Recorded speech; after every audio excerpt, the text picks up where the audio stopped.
You're talking because you're afraid. You fill the air with useless noise because the alternative, the silence, feels like a confession. You think being social is a virtue. It's not. It's a leak. Every word you speak for free is a piece of leverage you'll never get back. Let's look at the strings. Most people think silence is the absence of noise. They're wrong. In the architecture of social dynamics, silence is not nothing. It is a physical weight. It is a presence that occupies the space between two people, pressing against their skin, demanding a reaction. Look at the city below us. Millions of people, all terrified of being alone with their thoughts. They use words as a shield, a buffer to keep others and themselves at a distance. When you stop talking, you remove that shield. You create a vacuum. Nature cannot tolerate a vacuum. It must be filled. In a conversation, the person with the lowest threshold for discomfort will always be the one to fill it. They will start with small talk. Then they will offer a nervous laugh. Finally, when the pressure becomes unbearable, they will start to leak. They will reveal their insecurities. They will surrender their leverage just to make the ringing in their ears stop. You must understand the physics of this. By remaining silent, you are not being passive. You are being predatory. You are inviting them to fall into the hole you've dug. You are the immovable object, and they are the water rushing to fill the void. In every room, there is a hierarchy of noise. The person at the bottom is the one who speaks the most. They are trying to prove they belong. They are trying to manage the optics. The person at the top, the architect, knows that the most powerful thing you can do is hold the line of silence until the other person's ego begins to crack. This isn't about being quiet. It's about being a black hole. Nothing escapes a vacuum without leaving a trace. Every stutter, every shift in their seat, every frantic attempt to fix the silence is a data point. While they are panicking, you are analyzing. While they are losing their center, you are finding yours. Pay attention. The next time someone stops talking, don't help them. Don't finish their sentence. Don't offer a polite, Just look at them. Watch the clock. Feel the air get heavy. That heaviness is your power. The brain is a pattern recognition machine. It hates gaps. When a conversation flows, the brain feels safe. It's a predictable rhythm. Action, reaction, action, reaction. But when you introduce the vacuum, you break the rhythm. You trigger a biological alarm. In the lizard brain of your target, silence is not peace. It is a threat. Evolutionarily, silence in the tribe meant social exclusion. It meant you were being judged, or worse, ignored. When you sit across from someone and refuse to provide the expected social filler, their amygdala begins to scream. They experience a microdose of social death. Watch them closely. This is where the mask slips. The prey can't handle the lack of feedback. They start to look for an exit. Since they can't physically run out of the room, they run with their mouth. This is the babble reflex. They will say things like, "So anyway," or "I guess what I'm trying to say is." Pay attention to that moment. They are no longer talking to inform you. They are talking to comfort themselves. They are trying to stitch the social fabric back together because you, the architect, have torn it open. Every word they utter during this panic is a leak. They are offering up concessions they never planned to make. They are clarifying points you never questioned. They are defending positions you never attacked. In their desperation to stop the internal screaming of their own ego, they will hand you the keys to their kingdom. Most people are weak. They have a silence threshold of about 4 seconds. After that, they crumble. They will fill the air with their secrets, their insecurities, and their weaknesses. Your job is simple. Do nothing. Let them drown in the sound of their own voice. They think they are fixing the conversation. In reality, they are building their own cage, one word at a time. All you have to do is provide the bars. Don't be the one who blinks. The first person to speak is the one who lost the round. Silence is the weapon, but your body is the holster. If you weaponize the vacuum while your body is leaking nervous energy, the illusion shatters. You don't look like a master, you look like a child holding his breath. To master the vacuum, you must master the art of the physical zero. Most people are a mess of micro-movements. They shift their weight, they adjust their glasses, they touch their neck, a classic mammalian reset gesture meant to soothe the nervous system. Every one of these movements is a signal to the other person's brain that you are uncomfortable. It gives them permission to stay silent too. It releases the pressure you were trying to build. You must become a statue. When you stop speaking, your physical activity must drop to absolute zero. Lean back. Let your hands rest heavily on the table or the arms of your chair. Do not tap. Do not fidget. If you are holding a glass, do not take a sip. Taking a drink is a pacing mechanism. It fills the gap. Refuse it. And then there is the gaze. Most people find eye contact during silence unbearable, so they look away. They look at their notes, the wall, or their phone. This is a surrender. By breaking eye contact, you are signaling that the pressure is too much for you. Don't look at their eyes, look through them. Adopt what we call the empty gaze. Focus on the bridge of their nose or a point just behind their head. This makes your expression unreadable. It removes the human element from your face. To the target, you no longer look like a person having a conversation. You look like a predator calculating the distance to its prey. When you combine total physical stillness with the vacuum of silence, you create a psychological black box. The other person has no data. They cannot tell if you are angry, bored, or plotting. This lack of information is terrifying to the human ego. In the absence of feedback, the human mind will always invent the worst-case scenario. They will assume you know their secret. They will assume your silence is a judgment of their failure. They will assume you are winning. Stillness is the ultimate status symbol. In the animal kingdom, the creature that moves the least is either the one at the top of the food chain or the one that is already dead. Since you are still breathing, their lizard brain can only conclude one thing. You are the apex. Practice the zero in low-stakes environments first. At a coffee shop, in an elevator. Watch how people react when you refuse to play the game of nervous twitching. Notice how the air around you seems to thicken. That thickness is your dominance. Own it. The most expensive mistake you will ever make is speaking too soon during a negotiation. Most people view a boardroom as a place for debate. They are wrong. A boardroom is a theater of nerves. The person who needs the deal the most is the one who will make the most noise to secure it. Imagine the scene.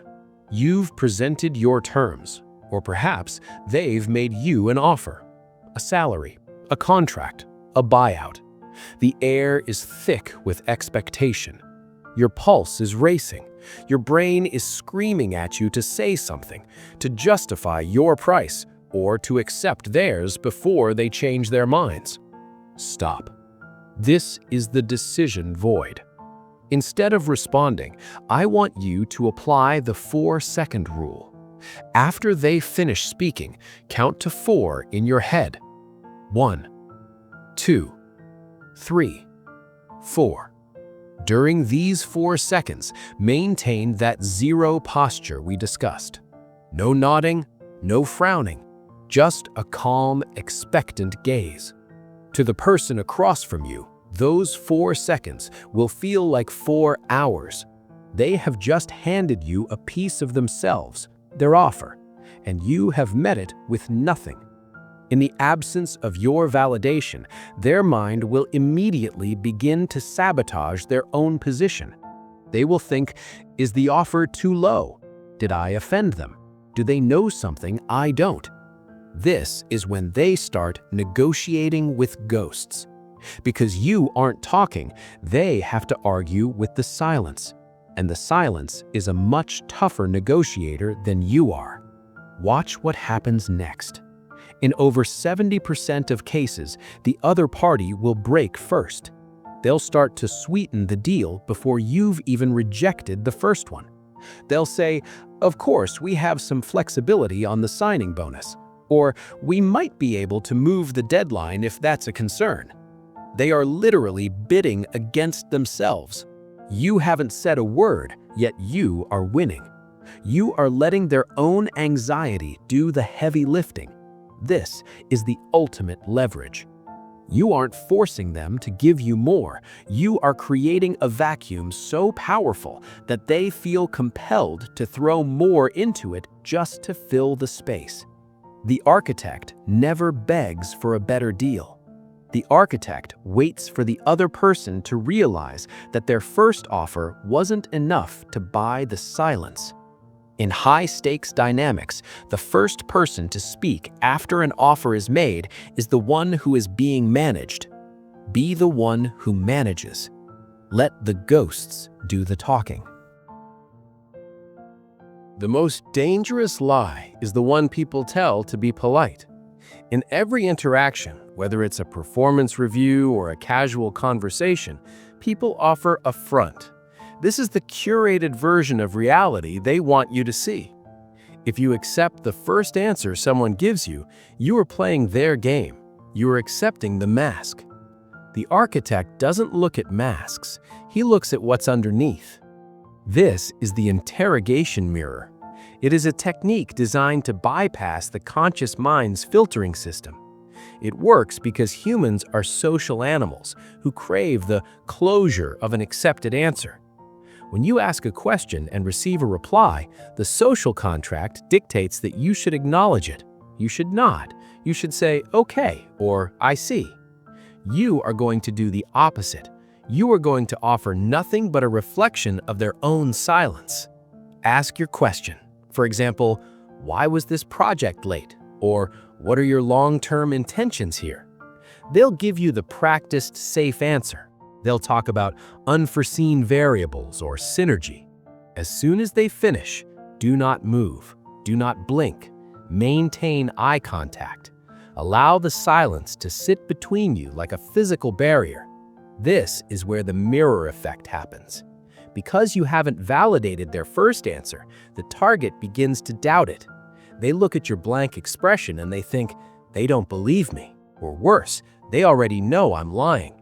To fix this perceived failure, they will try to improve their answer. They will add details. They will change their tone. They will start to justify. And this is where the subtext becomes text. They might say, I mean, it wasn't just the variables, it was also that the team wasn't aligned. And there it is, the first leak, the real reason. The internal hierarchy of the problem is being revealed to you because they are desperate to find the right answer that will finally make you speak. You are mirroring their own insecurity back at them. By refusing to fill the gap, you force them to interrogate themselves. They become their own prosecutor. They will dig their own grave and hand you the shovel, all while thinking they are just being thorough. The interrogation mirror turns every conversation into a confession. You don't need to be aggressive. You don't need to raise your voice. In fact, the quieter you are, the louder their internal panic becomes. Wait for the second answer. The first answer is for the public. The second answer is for you. And the second answer is where the leverage lives.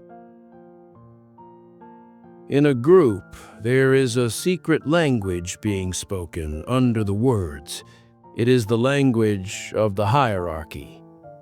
Watch any social gathering, a dinner party, a team meeting, a casual hangout. There is always a social noise level. The lower status individuals are the ones producing the most noise. They laugh too loud, they interrupt to show they're engaged, and they constantly check the faces of others for approval. They are orbiting. They are the satellites. The architect is the sun, and the sun does not scream for attention. It simply exists, and the planets are forced to orbit it. Social dominance is not about who has the loudest voice. It is about who has the highest gravitas to word ratio. When you enter a room and immediately begin babbling to fill the awkwardness of being the new person, you have already lost. You have signaled to the group that you are a reactor, someone who is governed by the social climate rather than someone who creates it. To establish instant dominance, you use the weighted pause. When someone asks you a question in a group, do not answer immediately. Let a full 2 seconds pass. Look around the circle. Acknowledge the other people in the room with a slight, slow turn of your head. This does 2 things. First, it makes everyone stop what they're doing and look at you. You have effectively stolen the focus of the room.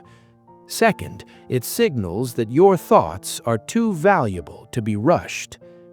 Most people are terrified of the group silence. They think if they don't speak, they'll be forgotten. The opposite is true. By holding your words, you become the most interesting thing in the room. Everyone begins to lean in. They are waiting for the drop. They are waiting for the oracle to speak. And when you do speak, your words must be brief and punchy. No filler, no "I think" or "maybe." Use declarations. Then, as soon as you finish your point, return to the vacuum. Watch the reaction. The group will feel a sudden urge to perform for you, because you have established yourself as the judge, the silent observer. They will subconsciously start seeking your validation. They will look to you for a nod after they make a joke. They will check your expression after they state an opinion. By doing less, you have gained control over more.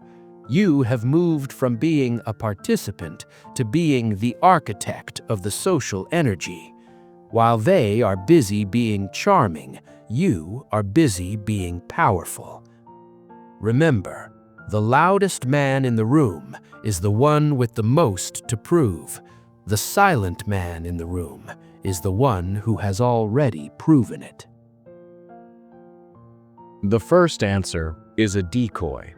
It is the script we all write to keep our secrets safe.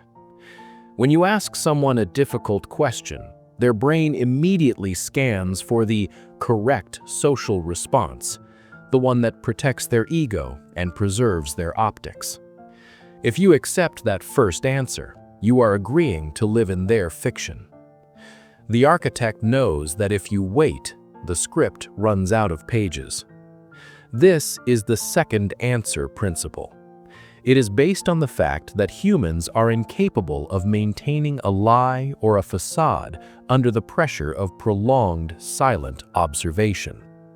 Once they finish their rehearsed response, there is a moment of extreme vulnerability. They have delivered their line, and they expect the scene to end. When you refuse to end the scene, when you simply keep looking at them, they panic. In that panic, they will try to clarify the first answer. But clarity is the enemy of the lie. To clarify, they must provide more detail. To provide more detail, they must pull from their actual memory or their actual feelings. This is the second answer. It is raw, it is unpolished, and it is usually the truth they were trying to hide. Imagine you're interviewing a potential partner for a high-stakes venture. You ask, "Why did your last partnership fail?" They give you the polished version. "We just had different visions for the future." A prey mindset would nod and move on. The architect waits. 6 seconds of silence pass. The candidate shifts. They clear their throat. They feel the vacuum pulling at them. They say, "I mean, he was actually quite reckless with the capital, and I couldn't get him to listen to the data." There it is, the real data point. The first answer was about vision. The second answer was about capital and control. Now you know the real problem was. Now you have the leverage to ask the real follow-up questions. Most people are too polite to find the truth. They are so afraid of making others uncomfortable that they walk through life blind, accepting whatever lies are handed to them. You cannot afford that luxury. Treat the first answer as noise. Treat the second answer as the signal. The silence is the filter that separates the two.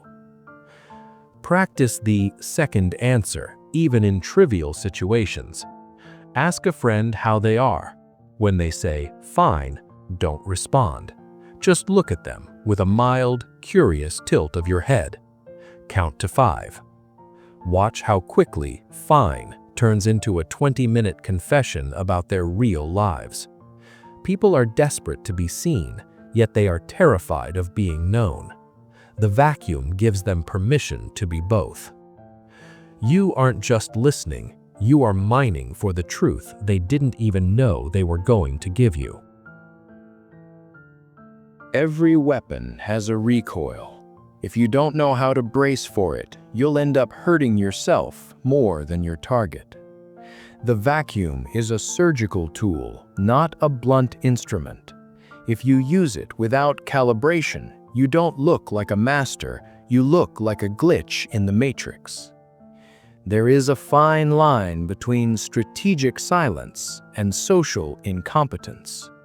This is the uncanny valley of power dynamics. If you sit in total icy silence for too long without any contextual reason, the other person's brain stops feeling pressure and starts feeling confusion. When the target stops trying to fill the gap and instead starts wondering if you're having a stroke, you have lost your leverage. You are no longer the architect. You are the awkward outlier. You've created a wall instead of a bridge. A wall stops information from flowing. A bridge, even a narrow, terrifying one, invites them to cross. You must avoid the sociopath trap. If you appear completely devoid of humanity, people will stop leaking information and start building defenses. They will shut down. They will decide you are weird or creepy, and they will find a way to exit the interaction as quickly as possible. The key is calibration. Mastery is knowing when to give the target a soft reset. This is a tiny non-verbal cue that signals you are still present, but still waiting. A slow, subtle nod, a slight narrowing of the eyes as if you are deep in thought, a that sounds like curiosity rather than judgment. These micro-signals are the safety valves of the vacuum. They keep the pressure high enough to force a confession, but low enough to keep the target from exploding or fleeing. You want them to feel like they are in a high-stakes interview, not a horror movie. Remember the goal: utility.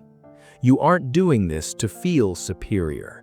You are doing this to extract value. If the silence is no longer producing data, it has lost its utility. Break it.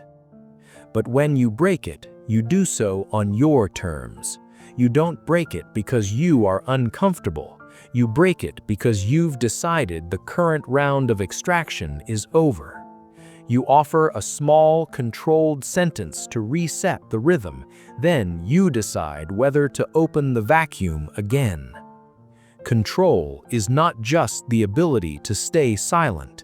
It is the ability to modulate the friction of the room at will. Don't be a statue that can't move. Be a predator that chooses not to. The world is a cacophony of desperate people screaming to be noticed. They are reactors, particles bouncing off one another in a chaotic, unguided dance. They speak because they are told to. They laugh because they are expected to. They fear the void because they have nothing inside themselves to fill it. But you are no longer one of them. By mastering the vacuum, you have claimed your sovereignty. You have realized that the most powerful person in any room is not the one who holds the microphone, but the one who holds the silence. You have moved from the prey mindset, constantly scanning for social approval, to the architect mindset, where you design the very reality others are forced to inhabit. Understand this. When you stop reacting, you stop being predictable. And when you are unpredictable, you are dangerous. The hierarchy of human behavior is built on the assumption that everyone will play their part, that they will fill the gaps, ease the tension, and keep the gears of the social machine turning. When you refuse to play your part, the machine breaks. And in that broken space, you are the only one who is still standing. You are the only one with a clear view of the board. This isn't just a trick for your next meeting or your next date. It is a fundamental shift in how you process the world. You are training yourself to be comfortable where others are terrified. You are building a mental fortress where the noise of the world cannot penetrate. While others are drowning in their own babble, you are breathing in the stillness. From this day forward, every silence you encounter is an opportunity. Every awkward pause is a test of your resolve. Do not look for the exit. Do not look for the filler. Look into the void and see it for what it truly is: leverage. They think they are talking to you. They don't realize they are actually talking to themselves, revealing their secrets and handing you their power, all because you were brave enough to say nothing. The architect doesn't need to shout to be heard. He doesn't need to beg to be understood. He simply sets the stage, creates the vacuum, and waits for the world to fill it. The game has changed because you have stopped playing it. You are now the one who sets the rules. Wake up. The silence is yours.